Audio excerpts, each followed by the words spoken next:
Alors, je suis à bout de papier. Je pensais... Oh, super.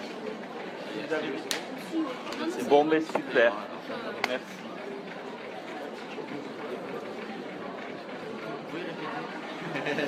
Oui, expliquer. Oh, merci. Merci beaucoup.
Dans une minute va démarrer la conférence sur l'amour, un jeu de miroir, conférence animée par Mathieu Christol, coach en relation amoureuse et estime de soi, un espace. Il y a des personnes qui n'ont pas de papier. Je vais les récupérer après. Pardon?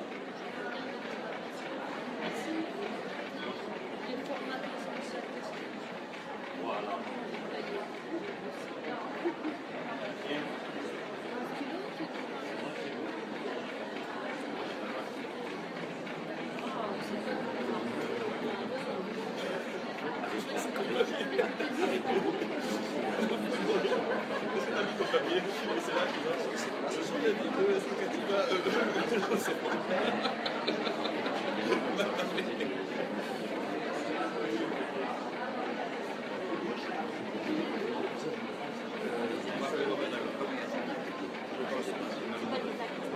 Je sais pas, c'est vraiment pas mal.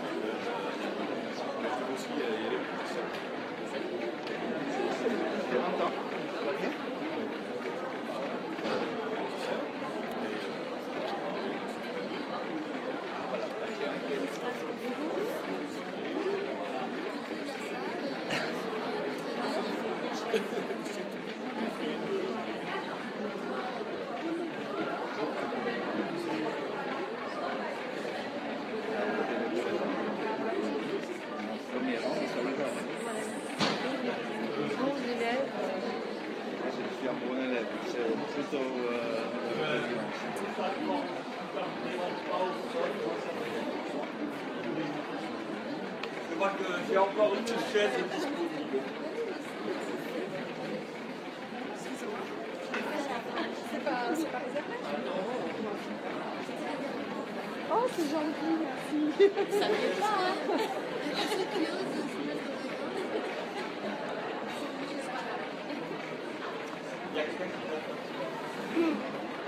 Est-ce que c'est libre ou pas? Rappel aux exposants, les Il y a voitures encore sont à l'intérieur de l'enceinte derrière et sur le côté. Il y a une place de libre là, si ça intéresse quelqu'un. C'est un téléphone, c'est enregistré. Oui, il est en dictaphone là du coup. Et par contre, je vais écouter le mode. On va dire que ça va être enregistré. Hop. Mathieu? Oui, il y a déjà 2 dictaphones en marche. Je le mets à côté de. Ah, il faudra le... Appuie-le, Je pense tu que là- trieras après. Non, mais là, c'est Ah bon, oui? c'est bon, je vais m'en occuper. Quelle heure il est? Bien, je vais pouvoir commencer. Alors, je suis obligé de mettre ma main un peu devant pour que tout le monde entende. Est-ce qu'au fond, vous m'entendez? Parfait. Et là aussi? Oui? Parfait, merci. Donc, je me présente, Mathieu Christol. Je fais du coaching en relation amoureuse et estime de soi, qui pour moi aussi est une relation amoureuse avec soi, l'estime de soi. Et je suis aussi, je fais des conférences autour de la présence aussi, de la qualité de présence, parfois même des retraites autour de la présence et de l'instant présent. Mais là maintenant, on est là ensemble pour les relations amoureuses. Donc je vous ai demandé à tous, je vous ai tous donné un papier, du moins à tous ceux que je peux. Alors, 2 secondes. J'arrive. Hop. Vous voulez un papier? Est-ce que je vois que j'en ai dans mon sac? Je sais pas. Non, ça n'a pas l'air d'être un papier. Voilà, il y aura suffisamment de cas, je ne sais pas si je vais pouvoir aborder tout. Bien, je sais qu'il y a des personnes qui n'ont pas de papier stylo, mais je n'en ai plus. Et là, je crois que de toute façon, dans l'heure de conférence, je ne vais pas pouvoir répondre à tous les papiers, mais c'est bien qu'il y en ait autant. Je vais passer, avant de commencer, pour remplir le chapeau, ou je vais le faire passer. On n'a pas encore écrit. Eh bien, il reviendra. Qu'est-ce qu'il faut mettre? Alors, pour ceux qui ne savent pas, c'est soit on met une problématique de relation amoureuse que l'on a, soit une question, ou dans l'estime de soi. Sachant que je demande qu'on commence par je, J-E, et après ça reste anonyme, pas la peine de mettre son nom. Mais c'est important de parler de quelque chose qui nous touche. Plus ça va vous toucher, plus ça sera intéressant ce que je vais renvoyer en fait. Voilà. Donc l'intitulé aujourd'hui s'appelle Les relations amoureuses, un jeu de miroir. Pour moi, la relation amoureuse, ce n'est qu'un jeu de miroir. En fait, la relation à l'humain n'est qu'un jeu de miroir. C'est-à-dire qu'on ne voit que ce qu'on a envie de voir. Et on arrive à comprendre que ce qu'on peut comprendre. Donc, ces 2 phrases paraissent un peu... oui, on sait ça. Mais je vais donner un exemple qui m'est arrivé lorsque je visitais une grotte avec un guide. Et il y avait un trou qui menait à l'extérieur. Et ce guide nous disait, qu'est-ce que vous voyez en dessous de ce trou? On voyait des cailloux qui étaient tombés, un tas de cailloux. Et on était bien une quinzaine de touristes à regarder. Et il insistait, vous voyez vraiment que des cailloux. Alors on regardait, on disait non, on voit aussi des bouts de bois, etc. Et sur les 15, vraiment, n'est sorti que pierre, cailloux, bouts de bois. Et un peu de terre. Et ensuite, il nous explique qu'il y a 100 ans de ça, ce trou servait de fosse commune et que les défunts, ils les jetaient par ce trou et qu'on pouvait voir les os partout. Et quand il nous a dit ça, il dit maintenant, regardez. Et effectivement, tout le monde a vu des crânes humains, des os, des tout. Mais pourtant, il nous a bien laissé 5-10 minutes tous à nous dire, regardez qu'est-ce que vous voyez, des cailloux, des bouts de bois, tant qu'on n'avait pas eu l'information.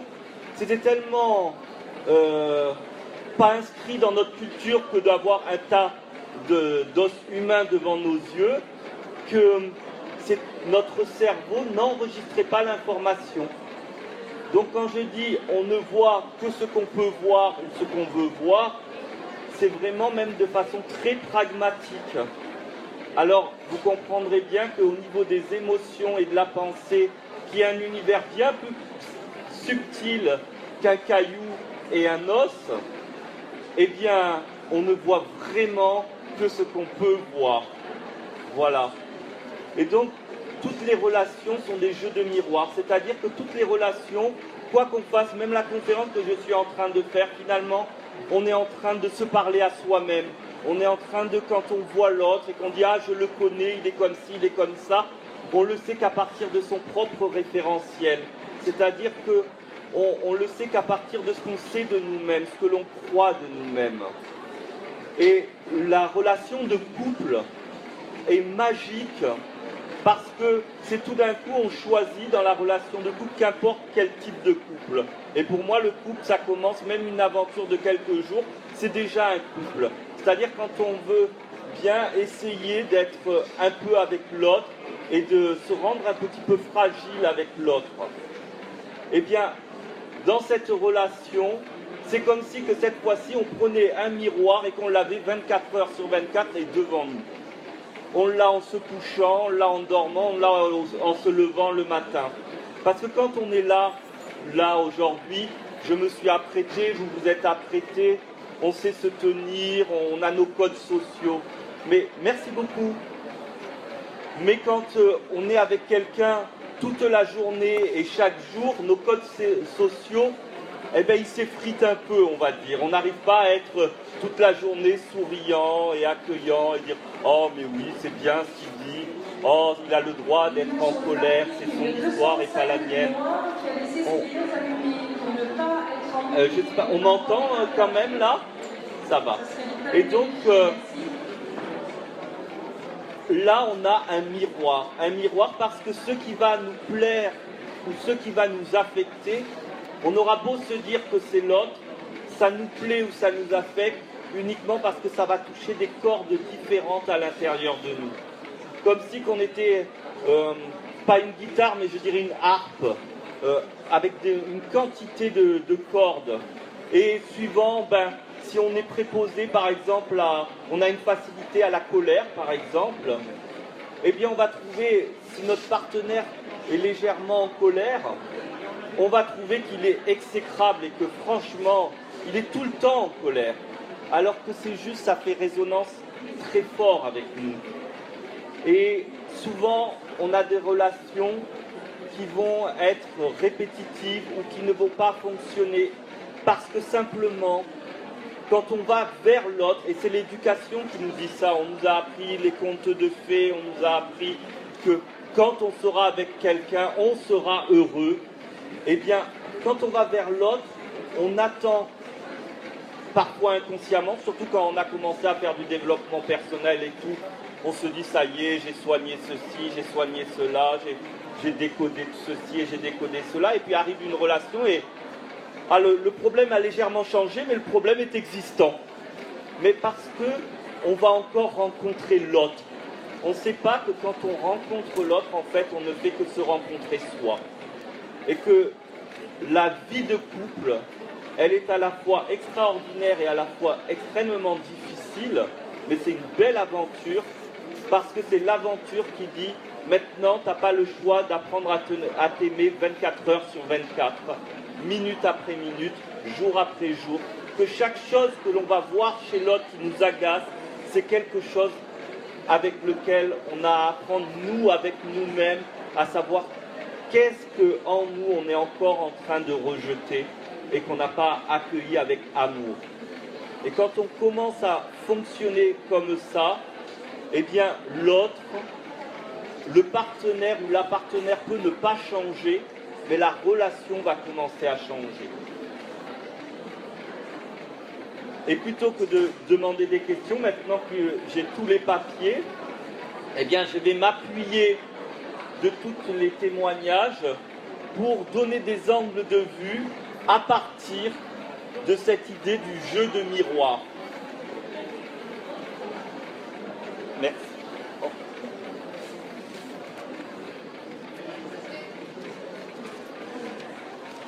Je commence avec un papier très intéressant. Et je vais le prendre et je vais répondre. C'est un papier blanc, un papier vide. Je dirais que le premier couple, puisque là on ne parle pas de couple, la première relation de couple, je viens de le dire, c'est soi avec soi. Alors il y en a qui disent apprendre à aimer le féminin et le masculin en soi, mais de façon beaucoup plus pragmatique. C'est déjà commencer à, quand on se regarde le matin dans la glace, vérifier que quand on se regarde, on est vraiment en train de se regarder et pas qu'on est juste en train d'arranger sa mèche ou qu'on vérifie qu'on ne soit pas trop moche pour sortir. Mais si on a envie d'être aimé, eh bien la première personne qu'on voit devant la glace le matin, c'est cette personne qui veut être aimée. Et la personne qui est devant la glace, c'est cette personne qui est capable d'aimer, alors elle va aimer cette personne qui est dans la glace. C'est d'apprendre c'est de vous regarder dans les yeux et d'essayer de vous rencontrer, parce qu'une relation amoureuse, c'est d'abord un regard qui se fait souvent. Et avant que ça soit qu'on se parle, quoique maintenant avec les rencontres internet, on se mail et on se tchatche et tout ça. Mais la rencontre, elle se fait, c'est d'être à être, d'âme à âme, c'est d'une sensibilité. Et cette sensibilité, vous pouvez déjà l'avoir avec vous-même. Chaque matin, en vous regardant devant la glace, ou à chaque fois que vous passez devant une glace et que vous devez vous y attarder plus d'une seconde, ayez un regard bienveillant, voire mieux, un regard aimant envers vous-même. Je dirais même pas d'avoir un regard aimant envers soi-même, mais prendre le temps de laisser l'amour monter dans vos yeux. Parce que si vous dites « moi je vais aimer », on ne contrôle pas l'amour, on ne maîtrise pas l'amour, on ne tombe pas amoureux comme ça. Mais par contre, l'amour, lui, il est à l'intérieur de nous, on est l'amour. Mais est-ce qu'on interfère ou est-ce qu'on le laisse monter? Premier papier. Oui. Oh, on va stopper avec les... Je n'arrive pas à rencontrer. Alors, il y a plusieurs personnes qui n'arrivent pas à rencontrer. Il y a les personnes qui sont célibataires, seules, et qui n'arrivent pas à rencontrer, et ça les fait souffrir. Puis il y a une autre catégorie de personnes qui sont en couple, mais qui n'arrivent pas à rencontrer leur partenaire, et qui se sentent aussi seuls que s'ils n'avaient pas été en couple. Donc, je n'arrive pas à rencontrer. J'ai déjà un peu répondu avec le premier papier. Tant qu'on est seul, tant qu'on se sent seul, c'est qu'on manque d'amour envers soi-même. Nous sommes profondément tous unis. Nous sommes profondément tous interconnectés. Mais pas simplement mon âme fait un avec l'âme de je ne sais pas quoi. Mais déjà on respire la même air, le même oxygène. J'inspire, vous expirez, j'expire. On est en train de... Peut-être que du CO2 que vous avez sorti de votre bouche est en train de rentrer dans mon nez. On est déjà très connectés. On est connectés parce que notre cerveau produit et reçoit constamment des fréquences, des longueurs d'onde comme les portables aujourd'hui. Un téléphone portable, ça ne nous étonne plus. On peut téléphoner, là il est en mode dictaphone. Je pourrais l'allumer, regarder un film. Je peux même faire un Skype, c'est-à-dire contacter ma sœur qui est à Paris par Skype et je la vois avec cette petite chose. Notre cerveau, lui, des neuroconnexions, il en a peut-être 10 milliards de fois plus que ce truc. Imaginez ce que votre cerveau tous les jours capte et émet. Je ne vous parle même pas des ondes de Wi-Fi et tout ça. Je vous parle de toute la vie qui nous traverse tout le temps. Et pourquoi on ne la sent pas? Pourquoi on se sent seul? Pourquoi on se sent dépressif ou malade? Mais parce qu'on ne se rencontre pas. Parce qu'on ne prend pas le temps de se regarder soi. Et pas se regarder comme on nous a appris quel est mon problème. Quand on va à l'école, on nous donne des problèmes et il faut résoudre les problèmes. Et quand on arrive à un certain âge, vers 20 ans, 30 ans, 40 ans, 50 ans, je ne sais pas, chacun commence le développement personnel à des âges différents. Tout d'un coup, on se dit, j'ai des problèmes, je vais les résoudre comme une équation mathématique. Mais non, il n'y a pas de problème. J'ai pas de problème avec moi, il n'y a pas de problème avec vous. Mais est-ce que vous vous êtes rencontrés? Est-ce que vous avez pris le temps de vous connaître? Parfois, ce sont les autres qui nous connaissent mieux que nous-mêmes. Pour se dire à quel point on ne se connaît pas. Alors la première chose pour se connaître, c'est se regarder déjà dans la glace. C'est prendre le temps de sentir son corps. Quand on se lave, est-ce qu'on se lave en se frottant rapidement parce qu'on est sale? Ou parce que c'est un moment où on se frotte, c'est-à-dire on se masse, on se caresse, on se rencontre, on s'apporte la douceur qu'on a envie d'avoir chaque jour. Et c'est pas parce qu'on a un compagnon ou une compagne qu'on va avoir plus de douceur. Si nous, on ne nous en donne pas, on ne sera pas réceptif à la douceur de l'autre. Il est important de s'offrir ça à soi. Alors, pour toutes les personnes qui se sentent seules, je vous invite vraiment à vous rencontrer. C'est-à-dire se regarder dans la glace. c'est-à-dire quand on se lave, se laver, c'est-à-dire profiter de ce cadeau que nous fait l'eau de couler sur notre corps, du temps qu'on se consacre à prendre soin de soi, pas soin dans le sens soigner, mais soin dans le sens bienveillance. Toutes ces petites choses additionnées, simples et quotidiennes vont amener de la douceur et de l'amour. Et toutes ces choses-là vont vous rendre des gens aimants. Et si vous êtes aimant, et bien comme un aimant, vous allez attirer à vous l'amour. Parce que vous serez un aimant.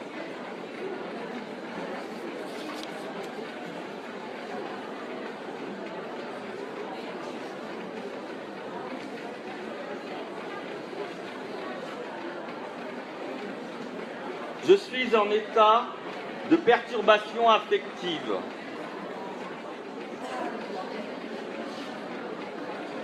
Je ne suis pas sûr que ça soit ça, mais je vais... Ah, merci.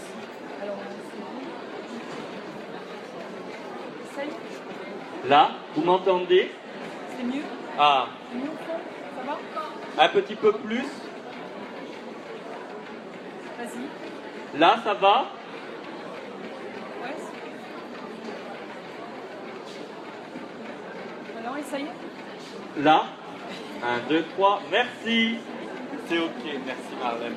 Je suis désolée, on avait fait le test avec la salle, le salon vide, forcément.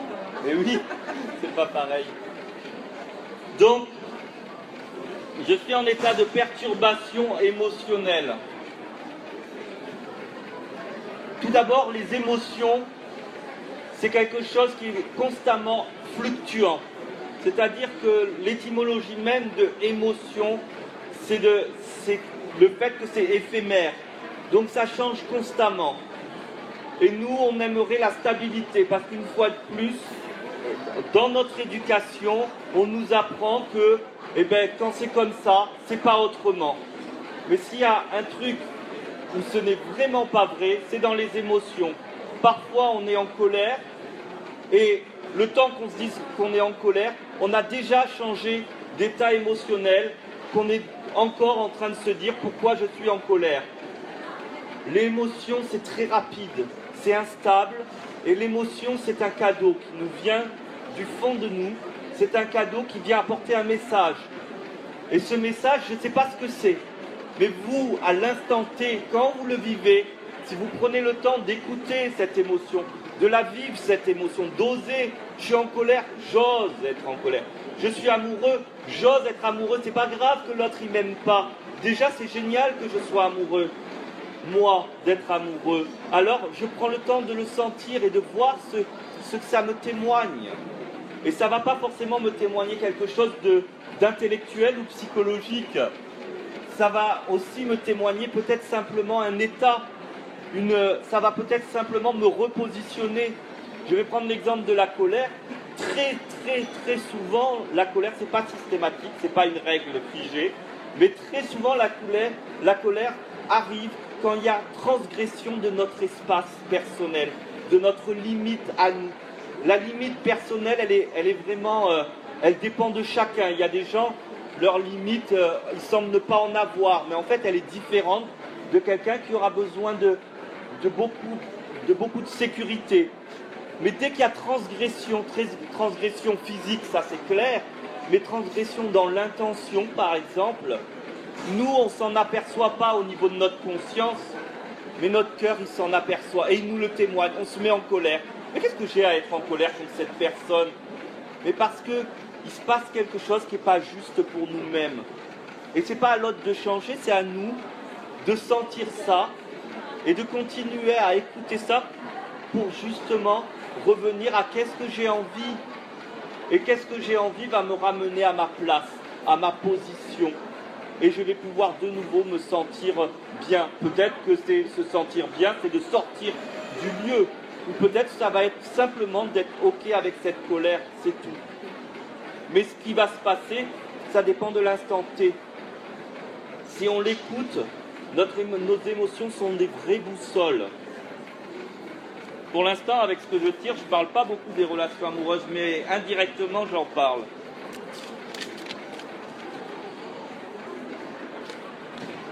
Alors, il y a une personne qui a écrit « Apprendre à m'aimer ». Alors, merci pour cette personne, parce que une autre chose qu'on nous apprend quand on est petit, c'est l'amour comme le sexe, d'ailleurs, c'est « tu verras quand tu seras grand, ça te fera tout seul ». Et puis quand on arrive et qu'on est grand, c'est pour que ça soit vraiment harmonieux, ça ne se fait pas tout seul. Loin de là. Et je crois vraiment que ce qui est nécessaire, c'est d'apprendre. Apprendre à aimer. Apprendre à être sensible. Apprendre à se rencontrer à nouveau. On passe trop vite sur les valeurs. Elles ne sont pas rentables, alors on n'apprend pas ça. Mais en vérité, elles sont très rentables pour notre bien-être.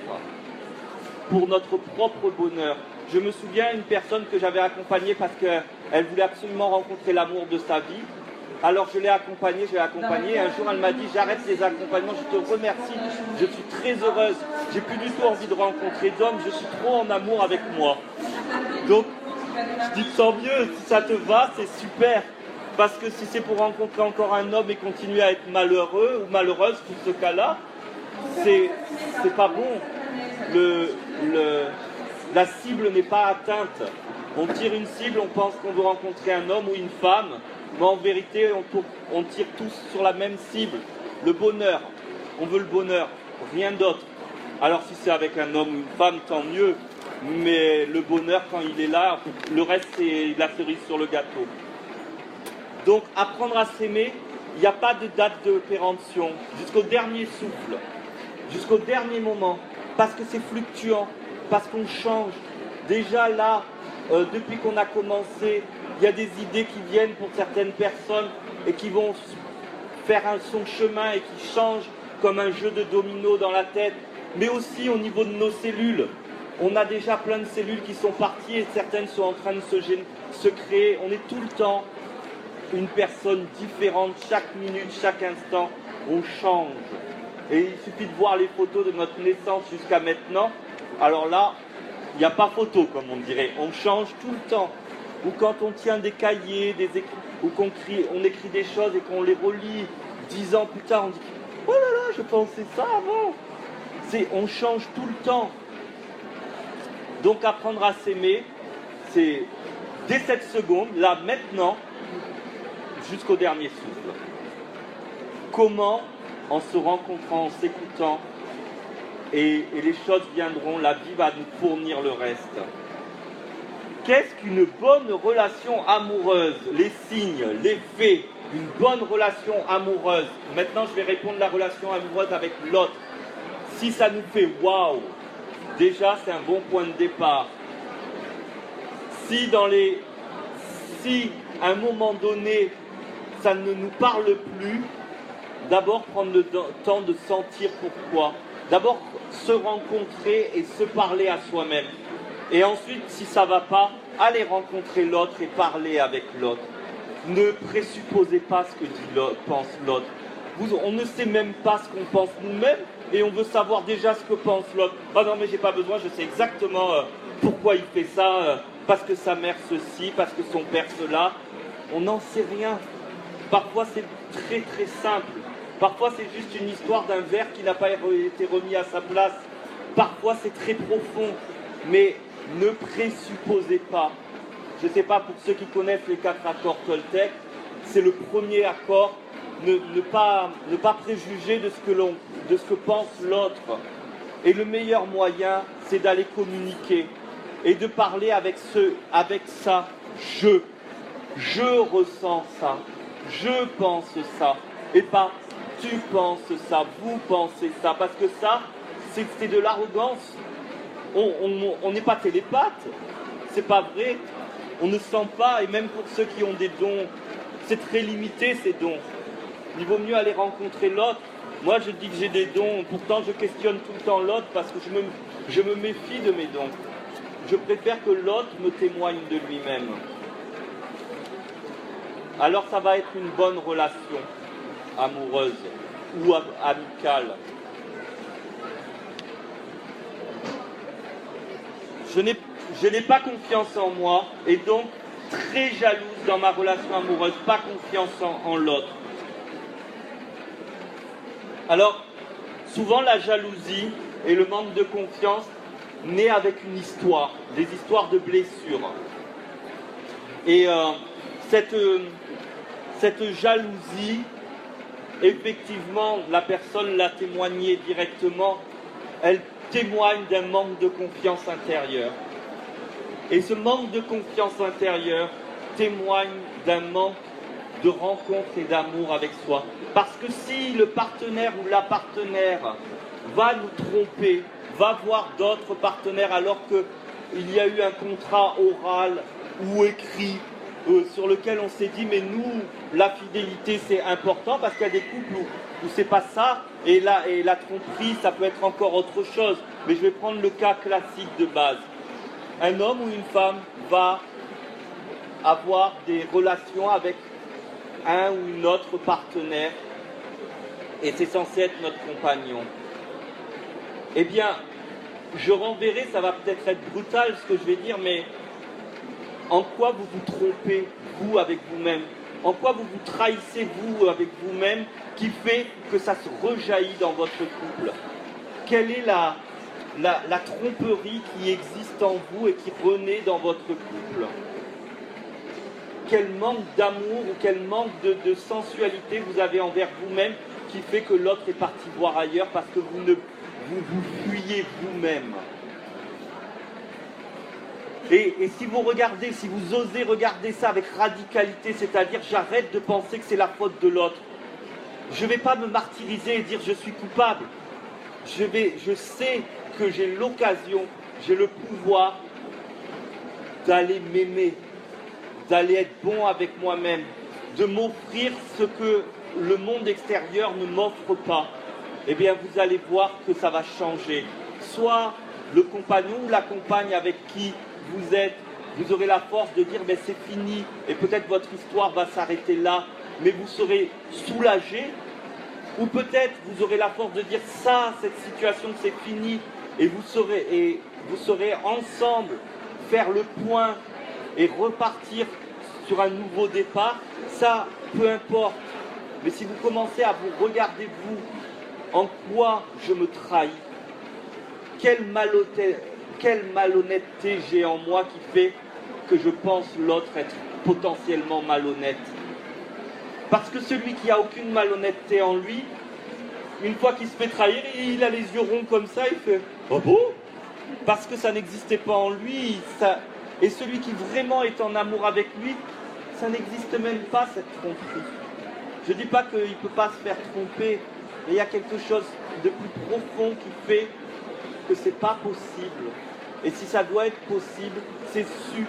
Il n'y a pas de tromperie. La tromperie, c'est quand on ne sait pas. C'est quand le contrat est déchiré à notre insu.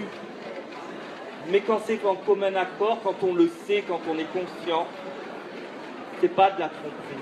Combien de fois, quand on a des doutes sur le partenaire, eh bien, on sait que parce que derrière, il y a déjà un malaise de relation. À nous d'aller communiquer, d'aller d'abord communiquer avec nous-mêmes. Qu'est-ce que j'ai envie pour moi? À quel point je m'aime d'abord? Qu'est-ce que j'ai envie? Et est-ce que je me l'offre? C'est vraiment ça, est-ce que je me l'offre? Et ensuite, si j'ai fait le point là-dessus, ça va être facile de communiquer avec l'autre. Parce que si je vais communiquer avec l'autre sans rien m'offrir, je vais attendre que l'autre m'offre quelque chose. Et peut-être qu'il va me l'offrir, mais je ne vais pas savoir le recevoir. Et donc ça revient au même qui me l'offre ou pas. Puisque je vais laisser tomber le cadeau par terre, il va se casser ce cadeau. Et l'autre sera blessé, je serai blessé. Mais si je m'aime, alors je saurai recevoir les cadeaux. Si j'ose m'offrir des cadeaux, si je n'attends pas après l'autre, non pas que j'en ai rien à faire de l'autre, mais que justement je me rends perméable à l'amour, en me donnant cet amour.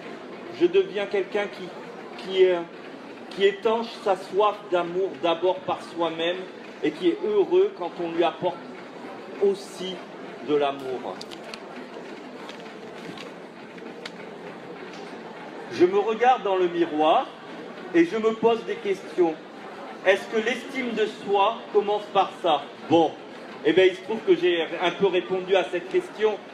Je dirais, ne pensez pas trop, ne réfléchissez pas trop on nous a appris à nous poser des questions et à réfléchir à des réponses. Mais l'amour n'a rien à faire de la logique. Vous vous regardez dans un miroir, regardez-vous, soyez silencieux. Et si vous pensez à l'intérieur de vous, eh bien, laissez penser si c'est ça, vous. Mais ne cherchez pas à vous poser des questions, cherchez à avoir un regard bienveillant avec vous-même. Quand vous vous regardez dans le miroir et que vous avez un regard aimant envers vous-même, alors l'estime de soi, la confiance en soi monte. Et il y a toute raison que vous deveniez perméable à l'amour.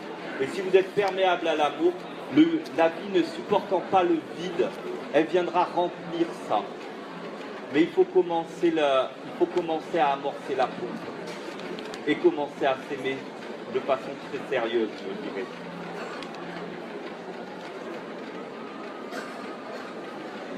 Bon, là c'est je veux booster ma confiance en soi.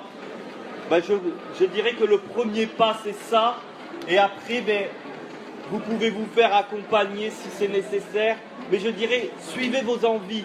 Pour booster la confiance en soi, c'est suivez vos envies. D'ailleurs le mot le dit en lui-même. Si on suit ses envies, on est en vie. Et si on se sent vivant, on se sent heureux. Quand on se sent très vivant, genre pour ceux qui vont se promener en montagne ou quoi, et qu'on a fait une belle randonnée, qu'on a bien respiré, qu'on sent l'air pur, on se dit « Ah, je me sens vivant, ah, je me sens bien ».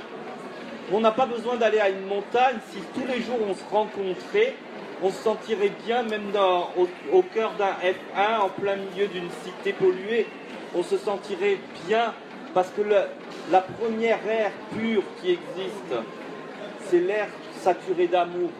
Et si vous vous aimez, votre air sera saturé d'amour. Parce que votre aura, votre bulle personnelle sera chargée de ça.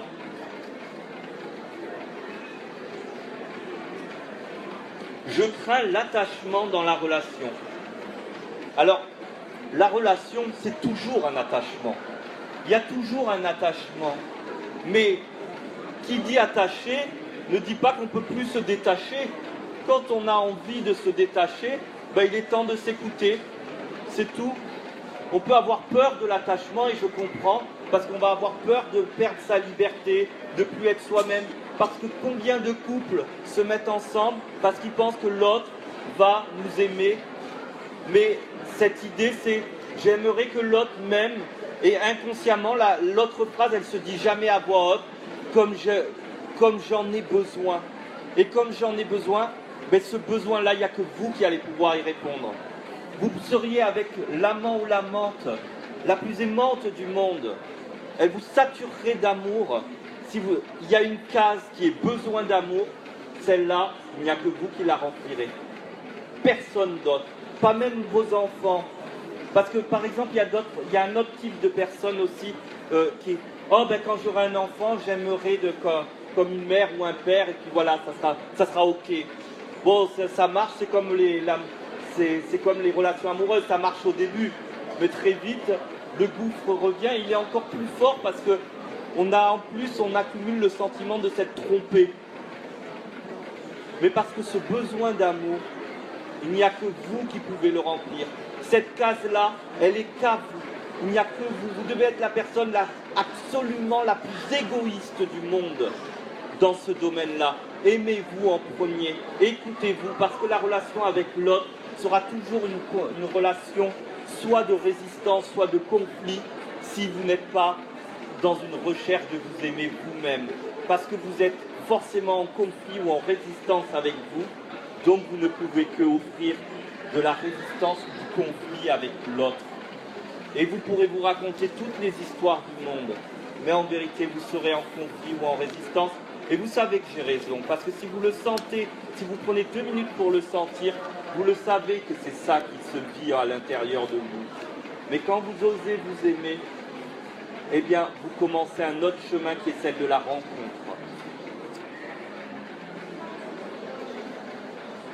Je manque de confiance en moi, j'ai des doutes, je change d'avis, ça crée des troubles dans la relation. On est tout le temps, comme je disais, en train de changer d'avis, on est tout le temps en train de changer d'état émotionnel, et on est tout le temps en train de changer d'avis. il y a des envies que on croit avoir, mais ce sont des envies psychologiques, c'est des envies portes de secours, c'est une fuite avec soi-même, par exemple de « Oh là là, j'aime pas être avec cet homme, mais j'ai pas le courage de partir ». Mais non, c'est pas qu'on n'a pas le courage de partir, c'est qu'on n'a pas fini avec cet homme. On n'a pas fini parce qu'on n'a pas compris que tous les problèmes que cet homme nous amène, c'est simplement le miroir qui fait que c'est quand qu'on s'aime. C'est quand qu'on est doux avec nous-mêmes. C'est quand qu'on s'écoute. Parce que l'autre, il ne nous écoutera pas si on ne s'écoute pas. Et si on voit toujours la vie avec ce point de vue très individualiste, j'avoue, mais c'est plus un individualisme destructeur, mais c'est un individualisme qui permet de générer en vous plus de vie, qui permet à la vie de devenir en vous quelque chose qui est de l'ordre d'être un soleil, un moteur pour vous, mais aussi pour l'humanité du coup. Donc c'est-à-dire, commençons, il y a quelqu'un qui, on l'aime pas, on l'aime pas. Bon, mais qu'est-ce que j'ai envie sur le moment? Et je vais exprimer exactement ça, et puis on verra demain. On verra demain comment ça se passe. Chaque jour suffit sa peine. Moi, je suis marié depuis. Je vais fêter mon 5e, on en parlait hier, le 5e anniversaire de mariage, et je suis une femme avec qui on vit à la maison, on travaille à la maison, on a notre enfant qu'on élève à la maison puisqu'il n'est pas à l'école. Donc, je vais vous dire, on se voit, hein, on ne peut pas se rater. Et heureusement que j'ai compris que l'essentiel, c'était de s'aimer soi. Parce que, à la quantité qu'on se voit, ça fait longtemps qu'on se serait tapé dessus et qu'on se serait séparés. Quand elle est dans quelque chose qui est pour moi pas normal ou qui me blesse, bien sûr, très humainement, d'abord, je dis mais très vite, parfois 6 jours ou une semaine après, mais c'est déjà très vite, parfois c'est de suite. Mais je suis qu'un humain, alors parfois c'est un mois après, mais au moins, à un moment donné, clac. Non. En quoi je m'offre pas assez d'amour? Si par exemple c'est la colère, bon la colère dans ma vie elle est très présente, alors du coup c'est pour ça que je donne cet exemple. Mais si c'est la colère qui arrive vers moi et que je dis oh là là encore cette colère, et puis alors mon père il était en colère et maintenant elle est en colère, et gna colère, et eh bien, à un moment donné, je croyais qu'il fallait que je gère cette colère, que je comprenne cette colère, qu'en fait, la vraie intention, je voulais éradiquer la colère. Ça, on ne se le dit pas. On dit, ah non, on dit laver, soigner, guérir. Non, en fait, on veut que ça soit plus là. Donc, éradiquer. Et là, j'ai compris que si je voulais éradiquer la colère, ça voulait dire je voulais éradiquer une partie de moi-même. Et le problème, c'est que je ne peux pas m'amputer. Si je m'ampute, je ne vais pas pouvoir avancer correctement. Donc, j'ai dû apprendre à aimer la colère. Donc, j'ai dû apprendre qu'est-ce que je veux. Ah, mais oui, je ne veux pas plus de colère. Je veux du bonheur. Et je veux être aimé. Donc, je vais aimer. Souvent, quand on ne veut plus quelque chose, eh bien, prenez le temps de bien sentir ce « je veux pas ». Je veux pas, je veux pas. On le laisse s'imprégner et on va s'apercevoir que derrière ce je veux pas, il y a un je veux plus puissant. Dès que vous avez vu ce je veux, attrapez-le et ne le lâchez pas. Faites, si c'est une émotion, si c'est simplement de la douceur, eh bien, offrez-vous de la douceur. Si c'est de l'amour, c'est de l'amour. Si c'est d'aller boire un café, c'est aller boire un café. Si c'est de se réaliser professionnellement, eh bien, allez-y, osez.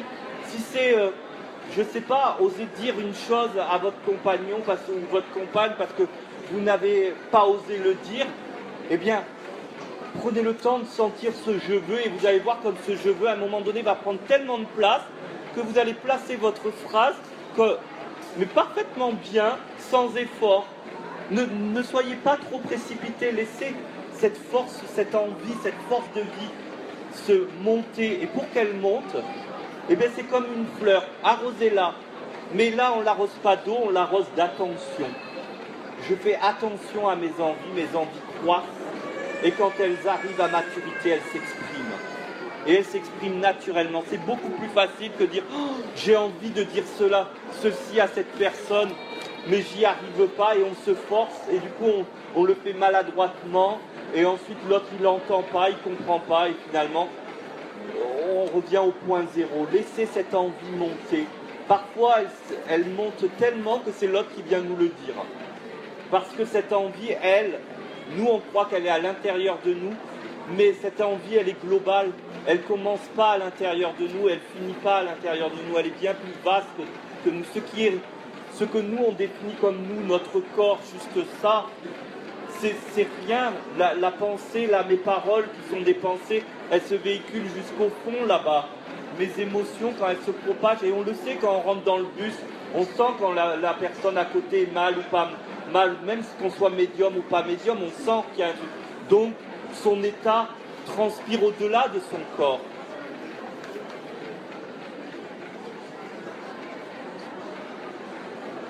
J'ai peur de m'ouvrir dans la relation à l'autre par crainte de souffrir. Je me rappelle d'un ami qui n'arrivait pas à être avec une fille et qui était très fermé et il me disait j'ai peur de souffrir. Et je lui disais mais ça tombe bien parce que la relation amoureuse ce n'est que se mettre en danger. Donc si tu as peur du danger, ne commence pas une relation amoureuse.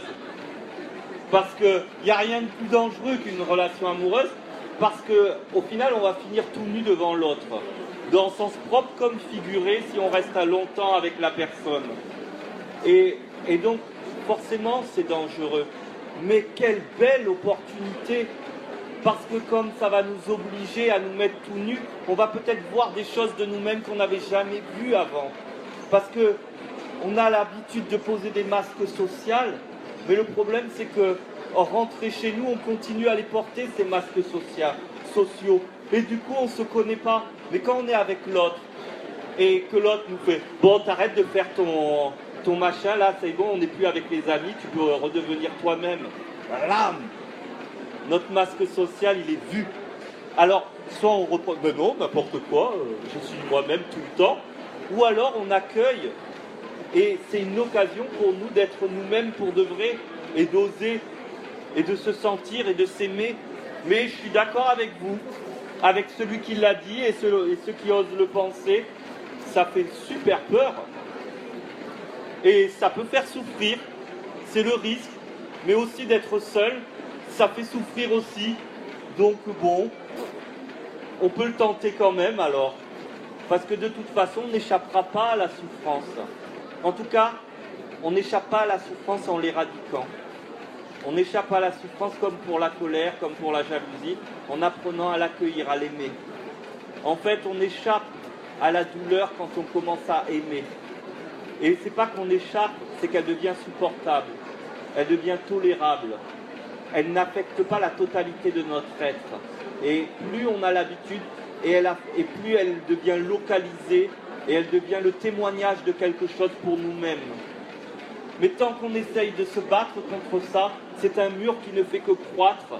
Et plus on se bat, plus ce mur devient vivant et devient un monstre devant lequel on doit se battre. On appelait ça à l'époque le diable, les démons, mais c'est nous qui mettons ça en place.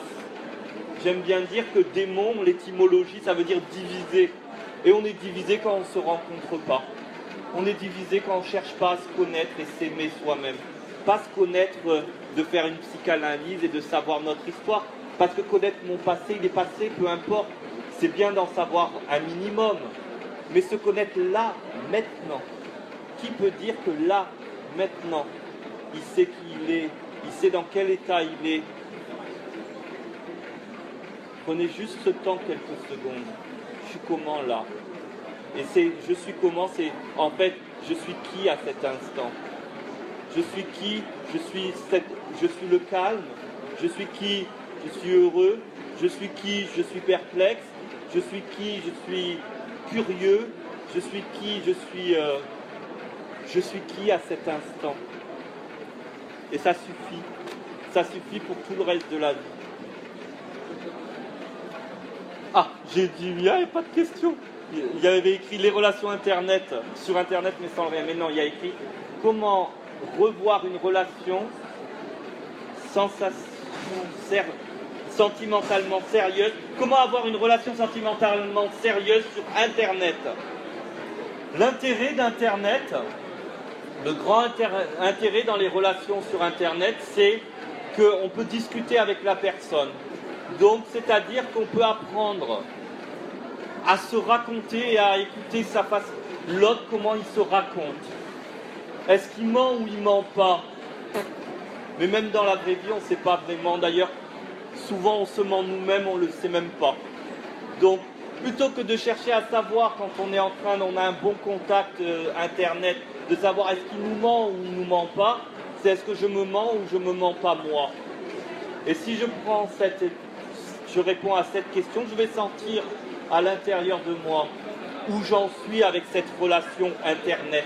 Et je vais pouvoir poser des questions et c'est génial parce que comme c'est Internet, j'ai le temps de réfléchir comment je vais formuler ma question. Donc on a ce temps pour arranger, peaufiner notre masque social. Non plus cette fois-ci pour se cacher, mais pour montrer ce que nous sommes vraiment. Parce qu'il n'y a pas de problème avec les masques. Il y a juste un problème quand le masque il sert tout le temps à se camoufler, ou mieux encore qu'on n'est même pas au courant qu'on porte un masque. Mais sinon on ne peut pas vivre sans masque. Sinon on vit nu, mais nu, c'est-à-dire il n'y a même pas de corps, même pas de parole, il n'y a plus rien. C'est le vide, c'est la mort. Plus de masque, c'est-à-dire plus de personne. La personne, personnia en grec veut dire masque. Donc toutes les personnes que nous sommes sont des masques. Mais quand on commence à être conscient, on choisit le masque qui est adéquat avec qui nous sommes vraiment, en fait. Comme on s'habille et on choisit nos habits et nos couleurs par rapport à ce que l'on est sur le moment, le matin, quand on se lève. Oh, j'ai plus envie de rouge, de violet, de noir, de ceci. J'aime plutôt ce blouson, cette veste, parce que ça va parler de nous-mêmes. Donc sur Internet, c'est super sur Internet, parce que pour les gens qui sont timides et qui ont peur, eh bien, ça donne un laps de temps, un temps de réflexion. Un moment, par contre, ça sera bien quand même de passer à la réalité. Mais c'est aussi, excusez-moi, il y a d'autres choses sur Internet qui me viennent. Sur Internet, il y a une autre occasion. Si on est clair avec nous-mêmes, ça permet aussi de s'essayer, si on n'ose pas s'essayer. S'essayer à la rencontre, s'essayer à s'exprimer avec l'autre, s'essayer à écouter vraiment l'autre et s'écouter. On a le droit d'essayer, il n'y a pas la bonne personne et ça y est, oulala, il ne faut pas que je me trompe, parce que si je passe à côté, je n'ai qu'un seul, c'est le prince charmant, et s'il part, je ne l'aurai plus jamais de ma vie. Oh non, c'est pas du tout comme ça. Le seul prince ou princesse charmante, l'unique, elle est à l'intérieur de nous-mêmes. À partir du moment où on l'aime, il n'y a pas de souci, où on rencontrera que des princesses ou des princes charmants, selon notre propre point de vue. Mais il existe vraiment ce prince ou cette princesse. Mais celui-là ou celle-là, c'est nous. Notre capacité à nous aimer, nous. Les autres, ça change. Ça change. Et dans ce monde, dans cette société, qu'est-ce que ça change? Quand il y a quelqu'un qui est marié plus de 10 ans, on fait « Wow, 10 ans !» Alors qu'il y a 50 ans de ça, quelqu'un disait « Ça fait 10 ans, oh, vous êtes un jeune couple !» Et c'est juste, c'est des changements culturels. Donc, face à ce changement constant de notre société, revenons avec nous-mêmes. Écoutons les fluctuations intérieures et on va le trouver, ce prince charmant ou cette princesse charmante. J'ai peur de m'ouvrir dans la relation à l'autre par crainte. Il y en a qui se sont copiés. Hein. Je ne vais pas redire, mais c'est exactement la crainte. La crainte, cette crainte, c'est intéressant, elle est dite et redite. On a peur de rencontrer l'autre simplement parce qu'on ne se rencontre jamais. Et ces questions me prouvent à quel point on ne se rencontre pas assez. C'est pour ça que je ne l'ai pas écrit là, mais sur mon stand c'est écrit, c'est coach en relation amoureuse et estime de soi. Mais ça devrait être en estime de soi d'abord et relation amoureuse. Mais pour moi, c'est une relation amoureuse, l'estime de soi. C'est la relation amoureuse avec soi-même.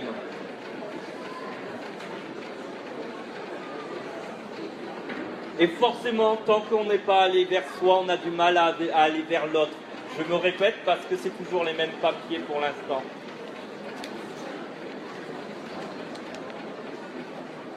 Quand une relation amoureuse, je suis dans une dépendance affective. D'accord. Quand je suis dans une relation amoureuse, je suis dans une dépendance affective. J'ai eu une seule relation longue, célibataire depuis longtemps. Chaque homme que je rencontre veut seulement être ami avec moi. J'arrive à un point où je n'ai plus confiance en moi et je ne m'estime plus. Comment faire pour être aimé? Comment séduire? Alors pour toutes les personnes, moi ça a été pendant des années mon cas. Toutes les femmes disaient « Oh, toi c'est génial, t'es un bon ami. Avec toi, j'ai vraiment l'impression d'être qu'avec une copine. » Et un jour c'est arrivé au paroxysme. Et là j'ai dit « Mathieu, il faut faire quelque chose. » Parce que j'étais invité chez une personne dont j'avais un béguin et que je souhaitais arriver à quelque chose, mais je n'étais pas débrouillard du tout. Et du coup,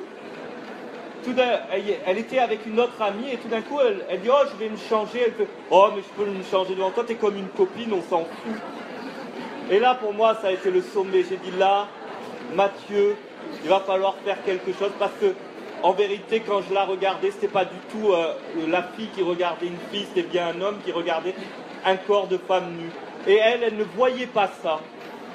Et c'est ça, je suis venu à faire du coaching en relation amoureuse parce qu'avant de rencontrer mon épouse, j'ai passé de nombreuses années à essuyer que des échecs amoureux, mais toujours avec cet angle de vue, qu'est-ce qui ne va pas en moi et qu'est-ce que j'ai à comprendre ou résoudre. Et pas à pas, j'en ai vu. Et donc, là, il y a quelque chose de très simple, une logique très simple. Si les hommes ne vous voient pas comme potentiellement désirables au niveau physique, ou les femmes inversement, eh bien, est-ce que vous vous trouvez désirable physiquement? Est-ce que vous faites l'amour avec vous-même? Est-ce que vous osez, quand vous vous lavez comme si vous étiez une personne impure, où vous prenez le temps de vous caresser, pas caresser dans le sens forcément intime, mais aussi il y a ça, mais d'être bien avec soi-même, de poser, quand je pose ma main sur moi, je prends le temps de sentir ma main sur moi, de sentir cette chaleur, d'être tendre. Offrons-nous ce dont on a besoin.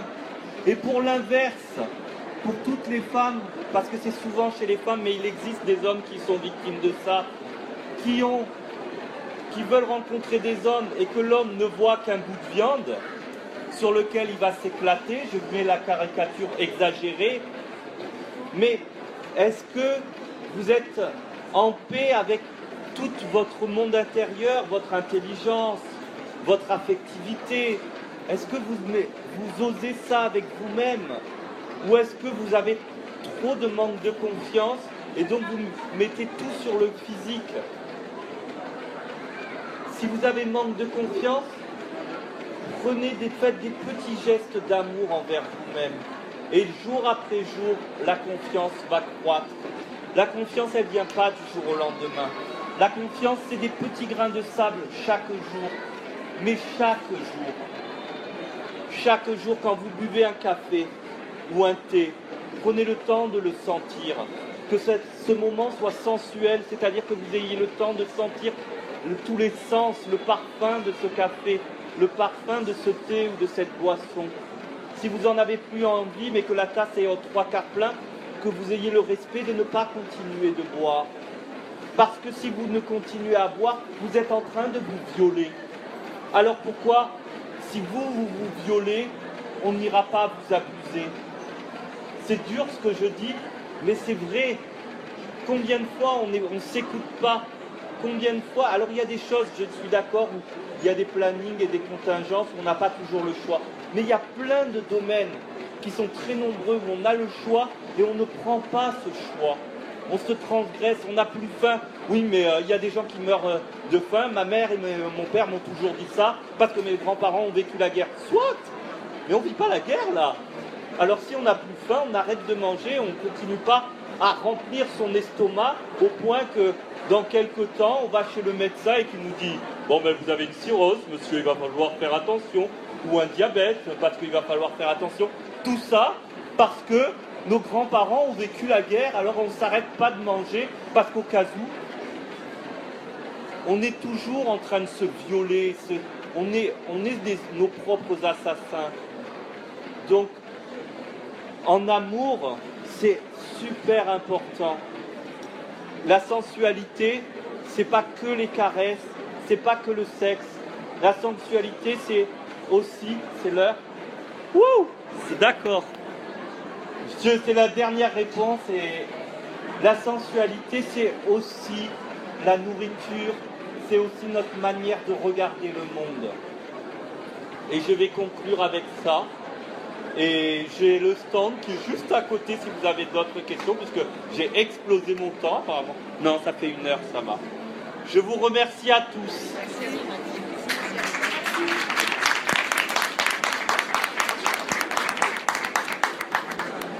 Merci.